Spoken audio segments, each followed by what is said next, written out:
Hello అండి, welcome to my channel. ఈరోజు నేను చెప్పబోయే కథ పేరు కొరివి దయ్యం. ఇది చిన్నప్పుడు మా మమ్మీ తన లైఫ్లో ఫేస్ చేసిన రియల్ సిచ్యువేషన్ని నాకు షేర్ చేసుకుంది. సో అది నేను ఈరోజు మీతో షేర్ చేసుకోబోతున్నా అన్నట్టు. ఇది ఎగ్జాక్ట్లీ ఎక్కడ జరిగింది అంటే తెలంగాణలోని మంచిర్యాల జిల్లాలో లక్షట్పేట్ అనే మండలం నుంచి మనం కొంచెం దూరం ఒక 15 కిలోమీటర్స్ వెళ్ళాక ముత్యంపేట అనే ఒక స్టాప్ వస్తుంది. దాని లోపలికి వెళ్ళాక మనకి రెబ్బన్పల్లి అనే గ్రామం స్టార్ట్ అవుతుందన్నమాట. సో అక్కడ ఎట్లా ఉండేదంటే ఆ ఊర్లో మనకి ఇట్లా క్యాస్ట్ వైజ్గా వాడలు అనేవి ఉండేవి. అంటే గొల్లవాడ, శాలవాడ, కుమ్మరివాడ అని ఇట్లా సపరేట్గా ఉండేవి అనమాట. సో ఇప్పుడు మన ఇన్సిడెంట్ జరిగింది కుమ్మరివాడలో. కుమ్మరివాడ అంటే ఏంటంటే ఎవరైతే కుండలు చేస్తారు కదా, సో కుండలు చేసే వాళ్ళందరూ కుమ్మరివాడలో ఉండేవారు. ఎవరికైతే కుండలు కావాలో వాళ్ళందరూ కుమ్మరివాడికి వచ్చి కుండలను తీసుకొని వెళ్ళేవారు అనమాట. అట్లా ఒకరోజు ఏమైందంటే అక్కడ ఒక ప్రెగ్నెంట్ లేడీ ఉండింది. సో ఆ ప్రెగ్నెంట్ లేడీకి ఎప్పుడు ఏదో ఒక పెయిన్స్ కానీ లేదంటే హెల్త్ ఇష్యూస్ కానీ వస్తూ ఉండేవి. లైక్ ఏంటంటే బేబీకి హార్ట్ సరిగ్గా ఫామ్ అవ్వకపోవడం, లేదంటే బేబీ లోపలికి ఉమ్ము నీరు వెళ్ళడం, సో అట్లాంటి హెల్త్ ఇష్యూస్ వచ్చేవన్నమాట. సో అట్లా అయినప్పటికీ ఏంటంటే పొద్దుల నిండినే 9 months అయింది. ఇంకా డెలివరీ పెయిన్ స్టార్ట్ అయినాక వాళ్ళు హాస్పిటల్ తీసుకొని వెళ్ళినాక అక్కడ డెలివరీ టైంలోనే బాలింత రోగంతో లేడీ చనిపోయింది. అమ్మాయి మాత్రం హెల్తీగా పుట్టింది ఆ బేబీ. సో ఏమైంది, ఇంకా ఇంటికి తీసుకురాకుండా అట్నుంచటే శ్మశానానికి తీసుకెళ్ళి అక్కడ తనని పూడ్చిపెట్టేశారనమాట. పూడ్చిపెట్టేసి ఇంకా అలా ఇంటికి తీసుకొచ్చి ఇంకా ఆ పాప వాళ్ళ అమ్మమ్మ వాళ్ళ ఇంట్లోనే పెరుగుతూ ఉండేది. ఇంకా తను చనిపోయి 3 days అలా అయింది. 3 daysకి తెలంగాణలో దినాలు అని చేస్తారు, కానీ ఆ 3 daysకి తనకి దినాలు చేయలేదు. 9 రోజులకి 9 వద్దులు అని చేస్తారు. అట్లా తనకి ఏం చేయలేదు అన్నట్టు. ఇంకా 11 days అయింది. 11 days అయినాక అసలు ఏ కార్యక్రమం చేయలేదు తనకి. ఇంకా ఒక రోజు, ఆ రోజు 11 days రోజు అమావాస్య అవుతుంది అనమాట. అమావాస్య రోజు తను కొరివి దయ్యం లాగా మారుతుంది. కొరివి దయ్యం అంటే వైట్ శారీ వేసుకొని మొత్తం హెయిర్ అంతా లీప్ చేసుకొని చేతిలో ఒక కుర్రాయి పట్టుకొని అటు ఇటు తిరుగుతుంది అన్నట్టు. సో ఆ కొరివి దయ్యంగా మారి అక్కడ ఉండే మర్రి చెట్టు మీద కూర్చొని ఎవరైతే వస్తూ వెళ్తూ ఉంటారో నైట్ టైము వాళ్ళని భయపెడుతూ ఉండేది. అంటే ఎట్లా అంటే భయపెట్టడం అంటే వాళ్ళు వచ్చినప్పుడు సుర్రు మన దగ్గరికి వెళ్ళి మొత్తం ఇట్లా నిప్పులు చెరిగేదన్నట్టు. ఆ నిప్పులు వాళ్ళ మీద పడి బాగా మొత్తం గాయాలవుతుండే. సో అట్లా చాలా మందిని భయపెట్టేది. ఇంకట్లా రోజులు గడుస్తున్న కొద్దీ ఇంకా భయం చాలా పెరిగిందన్నట్టు. అయితే పెరుగుతూ ఒకరోజు మా మమ్మీ ఇంకా మా తాతయ్య ఇద్దరు పొలానికి నీళ్లు పెడదామని ఇంకా నైట్ అయిందనేసి ఇద్దరు కలిసి వాళ్ళ పొలానికి వెళ్ళారు. సో వస్తున్నప్పుడు ఏంటంటే ఈ కుమ్మరివాడ సైడ్లోంచి రావాలన్నమాట. సో వాళ్ళు ఏం చేసిళ్ళు, ఇంకా కుమ్మరివాడలోంచి మెల్లిగా వస్తున్నారు. అసలు వాళ్ళకి తెలీదు ఇదంతా ఉంది అనేసి.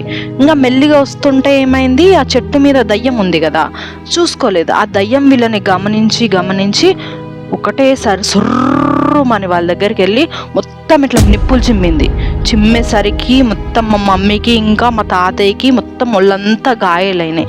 ఇంకా వాళ్ళు ఒక్కటేసారి అక్కడి నుంచి పరిగెట్టుకొని ఇంటికి వచ్చేసారు. ఇంటికి వచ్చి చూస్తే మొత్తం ఇట్లా గాయాలైనాయి అన్నట్టు. అలా వచ్చేపోయే వారిని నైట్ టైం చాలా భయపడుతూ ఉండేది. ఇంకా రాత్రి ఆ మర్రి చెట్టు కింద కూర్చొని చాలా ఒకటే ఏడ్చేది తన బిడ్డ కోసం. నా పాప అని చాలా ఏడ్చేది. అలా ఏడుస్తూ అలా తిరుగుతూ ఆ కొర్రాయిని పట్టుకొని అందరి మీద నిప్పులు జరుగుతూ చాలా భయపెట్టేది. అందరినీ చాలా భయపడేవారు. ఇంకా రాత్రి అయితే బయటికి రావడానికి చాలా భయపడేవారు. ఎవ్వరు కూడా బయటికి వచ్చేవారు కాదు. సో వీళ్ళు కుండలు చేసేవాళ్ళు కదా, సో ఇంకా కుండలు కొనడానికి కూడా ఎవ్వరు వచ్చేవారు కాదు. వీళ్ళకి ఇంకా పోను చాలా లాస్ వచ్చింది. ఎందుకంటే వాళ్ళ జీవనోపాధి కుండల్ని అమ్ముకొని బ్రతకడం. అట్లాంటిది ఎవ్వరు కూడా కుండలు కొనడానికి రాకపోయేసరికి వాళ్ళకి చాలా లాస్ వచ్చింది. ఇంకా బిజినెస్ చాలా దెబ్బతినేసరికి ఇంకా ఊరు పెద్ద మనుషులందరూ కలిసి మీటింగ్ పెట్టుకుంటారు. మీటింగ్ పెట్టుకొని అసలు ఇది ఎట్లా కొరివి దయ్యం ఎట్లా అయినా తరిమి కొట్టాలి, లేకపోతే ఎప్పటికైనా మనకి ఇబ్బంది అనేసి అనుకొని వాళ్ళు ఏం చేస్తారంటే ఒక మాంత్రికుడిని పిలుస్తారు. మాంత్రికుడు పిలిచాక మాంత్రికుడు వస్తాడు ఊర్లోకి. వచ్చి మొత్తం ఆ వాడంతా మొత్తం తిరిగి చూస్తాడు. అప్పుడు తనకి అర్థమవుతుంది అక్కడ ఒక కొరివి దయ్యం ఉంది అనేసి. రాత్రి 12:30 అతను ఆ వాడికి వచ్చి ఎక్కడైతే మర్రి చెట్టు ఉందో అక్కడ నించొని కొన్ని పూజలు అవి కొన్ని మంత్రాలు అవి చదువుతూ ఉంటాడు అనమాట. ఎంత చదివినా ఎంత చేసినా కూడా ఎన్ని గంటల వరకు అట్లా ఉన్నా చేసినా కూడా ఆ కొరివి దయ్యం అనేది అసలు అక్కడ నుంచి అస్సలు వెళ్ళిపోలేదు ఆ రోజు.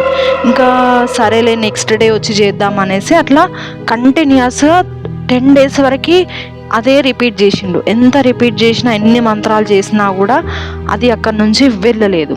ఇంకా అట్లా వెళ్ళకపోయేసరికి ఒకరోజు అమావాస్య రోజు చూసుకొని ఇట్లా గ్రామస్తులతో ఇట్లా చెప్తాడనమాట, ఇది చాలా శక్తివంతమైన దయ్యం, దీన్ని తరిమి కొట్టడం చాలా కష్టం, దీనికోసం పెద్ద పూజ అనేది చెయ్యాలి, సో దాంతోనే మనకి వీలవుతుంది తనని తరిమి కొట్టడానికి అనేసి చెప్తాడు.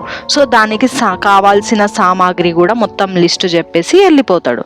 ఏదైతే అమావాస్య రాత్రి వస్తుందో అప్పుడు ఏదైతే తనని పూడ్చిపెడతారు కదా ఆ ప్లేస్కి వెళ్ళి ఆ సమాధి దగ్గర వీళ్ళు ఏం చేస్తారంటే తెల్ల వస్త్రం, ఇంకా తెల్లటి పిండి, పసుపు, కుంకుమ, నిమ్మకాయలు, నల్లటి కోడి ఇవి తీసుకొనేసి వెళ్ళి అక్కడ ఉంటారనమాట.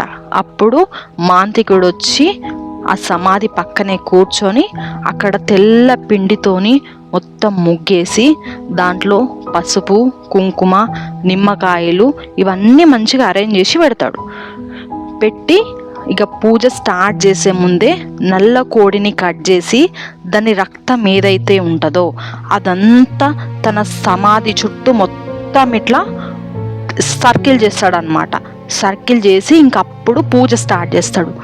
పూజ మొత్తం ఎట్లా అంటే మంత్రాలు చదువుతూ కొన్ని ఇట్లా ఇట్లా ఇట్లా ఇట్లా అనేసి కొన్ని ముద్రలు వేసుకుంటూ పూజ చేస్తాడనమాట. సో పూజ స్టార్ట్ చేస్తాడు. ఒక అరగంట వరకు మంత్రాలు చదువుతూనే ఉంటాడు.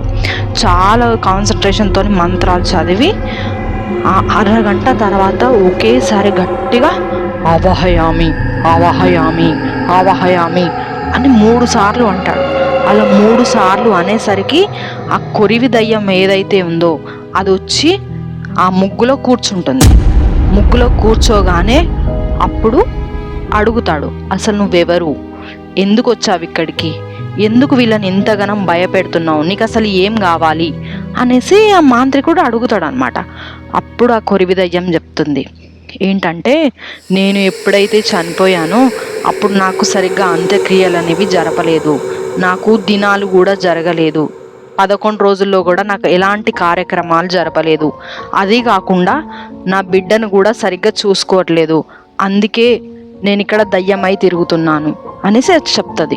చెప్పినాక ఇంకా తను అంటాడు, సరే నీకు ఆ కార్యక్రమాలు అవన్నీ జరగలేదు కదా, సో నీకు ఏవైతే కార్యక్రమాలు జరగాలో నేను అవన్నీ దగ్గరుండి జరిపిస్తా, మీ బిడ్డను కూడా బాగా చూసుకునే ఏర్పాట్లు నేను చేస్తాను, అది చేశాక నువ్వు మాత్రం ఇక్కడ నుంచి తిరిగి వెళ్ళాలి ఖచ్చితంగా అని చెప్తాడు.